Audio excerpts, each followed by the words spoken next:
Hey guys, Thunderset here, bringing you an archetype we've kind of had in the game for a very long time, and that's Watt.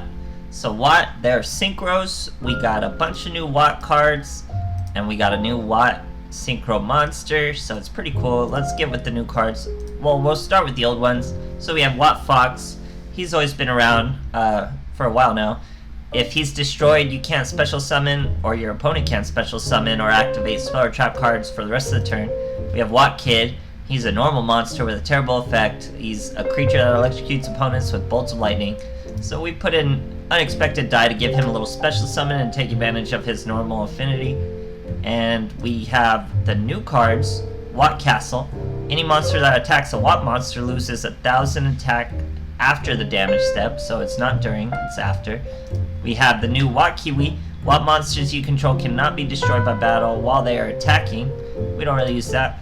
Watt Dragonfly, we definitely use this guy. If this card is destroyed by your opponent's card by battle or card effect, you can special summon one Watt monster from your deck. So I believe there is a higher level Watt-tailed Dragon in the deck, or not in the deck, but that might be special summoned from him, but I'm not certain. We just use him to float. It's a fantastic floater, doesn't have to be face up, just gets destroyed by anything, and he's floating, guys, bringing out one of our Watt monsters. And then we have, already went over Watt Castle, so those are the new Watt cards.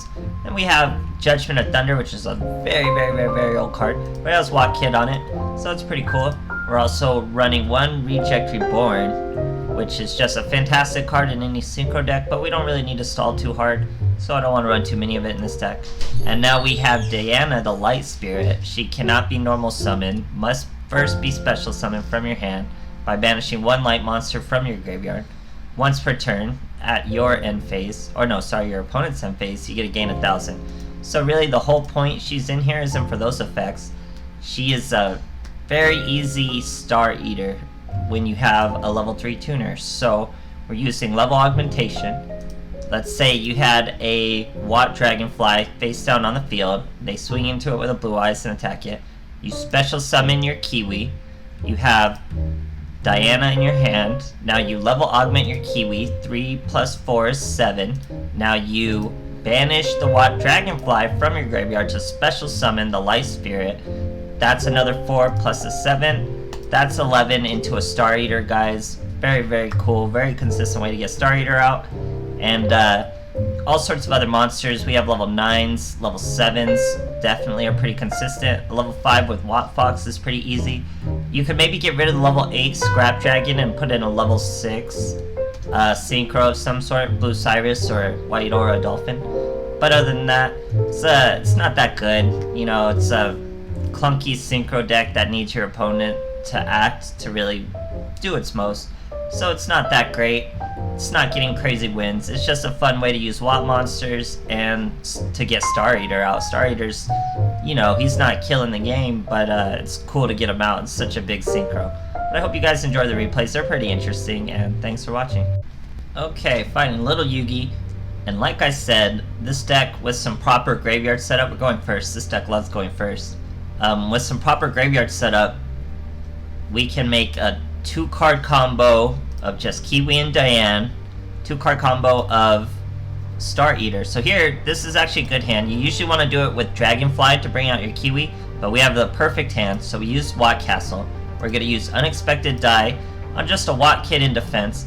And look at this field, guys. Watt Castle and Watt Kid. He's like, what am I fighting right now? That's a vanilla 3-star, 1,000 attack. He's going to bring out the Ancient Rules. I thought, okay, it's Blue Eyes. Nope. Dark Magician. Uses Eye of Timeus. That's gonna tribute his Dark Magician. Bring out an Amulet Dragon. Amulet Dragon banishes spell cards and gains attack for each he banished. He's up to 3,300. Destroys our Watt Kid. Watt Castle goes into effect. He loses 1,000 attack points. We now have one light in our graveyard. We normal summon Kiwi. We're gonna level augment the Diane onto the Kiwi. Kiwi's now 7. We can now special summon the Diane by banishing the Watt Kid. She's another 4. 7 plus 4, guys, equals the almighty Star Eater. We're just enough to get over this Timeus. Or actually, he lost that 1,000, so we're plenty to get over him. We swing with the Star Eater, hit him for 1,000 damage. Now the tough part's on him. I guess that Amulet Dragon gets a special summon a Dark Magician when he's destroyed, so this guy's far from done. He's gonna use another Eye of Tiniest. This time though, thankfully he doesn't have the big threshold of spell cards to banish and gain a ton of attack, so he falls just short of even suiciding into us, which is perfect for us. Now we get a Kiwi, we're gonna set the Kiwi, swing into the the Amulet Dragon. Amulet Dragon's gonna bring out Dark Magician once again, and then we pass our turn. Remember, we still have Watt Castle on the field, so swinging into our Watt Kiwi is just doing us a favor. He's gonna bring himself down to 1500 after making no plays. Now we get a normal summon Watt Fox. It's not quite lethal yet, but he thinks it's lethal. We would have missed by a few hundred life points, but he scoops anyways. Consistent, easy to summon Star Eaters, guys. That is nuts. Okay, fighting an Akiza. Going first. Gotta enjoy first turn plays with this deck. It doesn't really need second turn plays. So here, Watt Dragonfly is what really makes this archetype even remotely viable. I'm not even gonna say it's good. It's definitely not competitive, but even remotely viable, you need Watt Dragonfly. So here we're fighting Avendrids. He chooses not to get his combos going. We're gonna play Watt Castle, set our Watt Kid. So Watt Castle doesn't stack. If something attacks multiple Watt monsters, they're still only gonna lose that initial 1000. So here I flip Watt Kid. That destroys one of his Vendrid Revolution traps, super random. Now we, in case you missed that, I level augmented Watt Dragonfly into a 5, plus 3 is 8, plus 3 is 11. That brings our Star Eater right out, guys. Fantastic stuff. He's in a top deck mode. Even though we saw he had an Origin, he must not have anything to summon, so he sets a Hound Horde. We set a Watt Kid.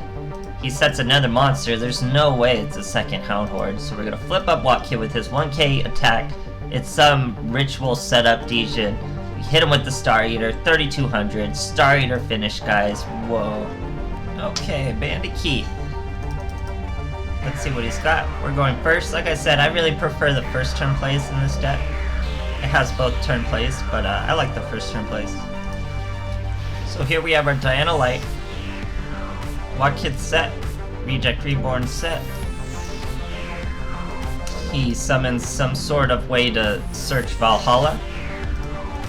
Some fairy monster, 1500. So we're gonna special summon our Diane. Level augment her to 7. Now normal summon Watt Fox. 7 plus 2 is 9. I'm getting a massive delay from that back row. So whatever it is, he'd be able to chain it. So I destroy the monster, swing in. He's going to now use that back row, which was a Cosmic Cyclone. Hit the Reject Reborn. Now he uses Valhalla. Neo's Fusion. And it is not enough to get over the Dragon Mech, so he decides to just do himself in with the Soitsu, or however you say that, Soitsu. And yeah, that's game, guys. Okay, fighting a Merrick. Going second. I actually like the first turn plays with this deck, so going second isn't like a must. Here we have a pretty varied hand, a lot of our one-shot cards. So we're going to use Unexpected Die. Send out the Watt Kid. Going to Synchro summon into an Armades right out the gate, because we get a Reject Reborn. So when you think about it, let's say we get 2300 damage too. Let's say we lose Armades into the graveyard. We have our level 2 Watt Kid. Let's say he falls for the Reject Reborn while he does all this Dark World stuff. If he swung into the Reject Reborn, we would special summon Armades and special summon Watt Kid. Watt Fox. 5 plus 2 would be 7. We could get a free field wipe with a Black Rose Dragon without even using our normal summon. So here we top deck into Judgment of Thunder. Armades is still stronger than the Archfiend stuff. We swing with the Kid. He's low.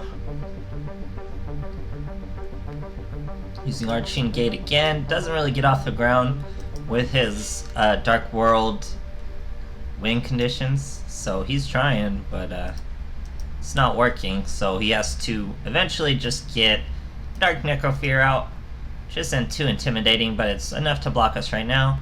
Except when we summon our Kiwi, use Judgment of Thunder, destroy it, then we're gonna do a big. We didn't need to, we obviously had 3 swings that would be lethal damage, but I wanted to show you a Star Eater, so here's the Star Eater. Bring him out, swing in, finish the game 3200, get that assessment point.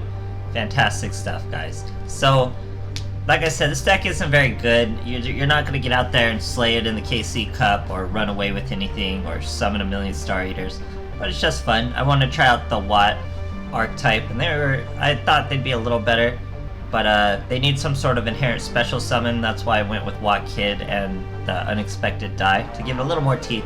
Other than that, it was fun. I love summoning Star Eaters, so it's pretty cool, guys, and thanks for watching.